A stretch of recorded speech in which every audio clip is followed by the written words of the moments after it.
Hello everyone, so welcome to my YouTube channel. So today I'm gonna be demonstrating on AWS, that is Amazon Web Service. So today I will tell you how to get access to our virtual machines by using the AWS services. So let's get started without further ado. So just get into the Amazon's management console, and in all services, in the compute section you will find that there is a EC2 instance. Just launch this service. After getting into the EC2 service, that is the Elastic Compute Cloud, you have to launch the instance. So after launching the instance, just tick this option, that is a free tier. So you will get access to all the free operating systems available here. So you will have different operating systems available. You can choose as per your choice. So I'm just sticking with the Amazon's Linux. So after that, just perform a certain steps that is being needed to launch the instance.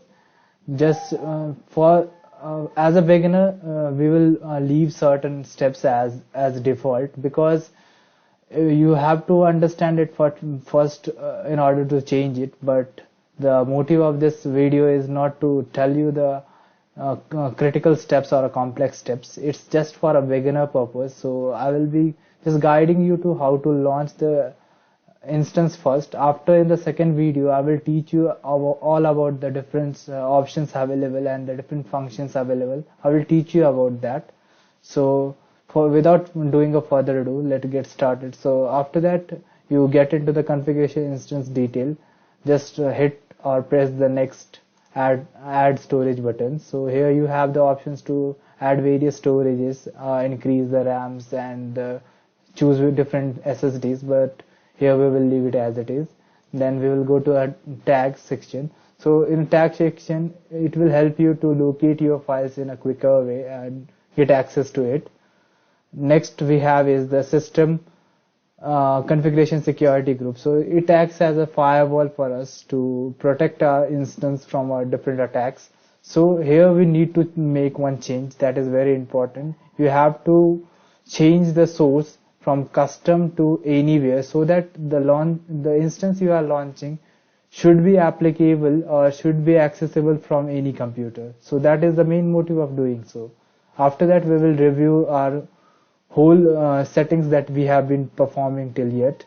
After that, just launch the things, and for that create a new pair key. So this new pair key will help you to download the public key of particular instance, and just provide some random name to it, like the Amazon Linux.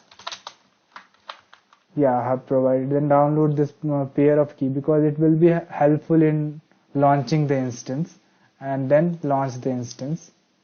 As we have been successfully launched the instance, now it's time to check that our instance is working properly or not. So in order to do so, we will use another software called as a PuTTY. So PuTTY is used to help to run your instances. So let's dive into it. So as we can see, this is a PuTTY software.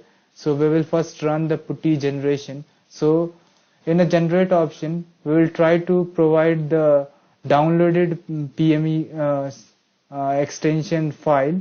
So after that, it will convert that public key into a private key, so that we can access our instance very easily, and we won't be finding any difficulties in that.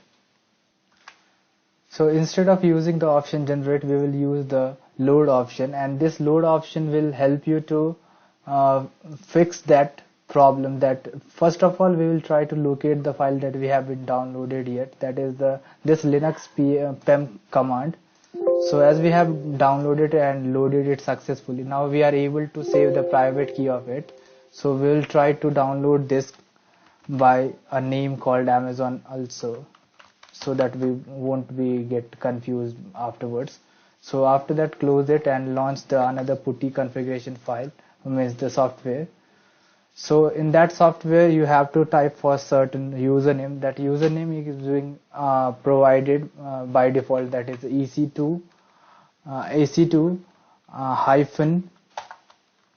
hyphen user and the IP address of that particular instance that you have been launched. So you have to mention that instance. So let's get through that. So when you select this instance, you will able to see the IP addresses here possible. So just copy this particular IP address and paste it here. And now on the left hand side option, just go to the SSH and then the authentication, and here from the browser option, select the file that you have been downloaded, that is the Amazon PPK file, and open it. Now you are able to launch your instance, and as we can see, but it's just a policy that accept it, and now we can see that our Amazon Linux has been successfully launched and we are able to use the CLI mode of it. So after that you can run various commands as you want. Suppose I have launched the ls command and ws, so it will tell me the working directory I'm present. So you can perform various tasks as per your requirement. So that was it for this video, and thank you so much for watching it, and I will see you next time.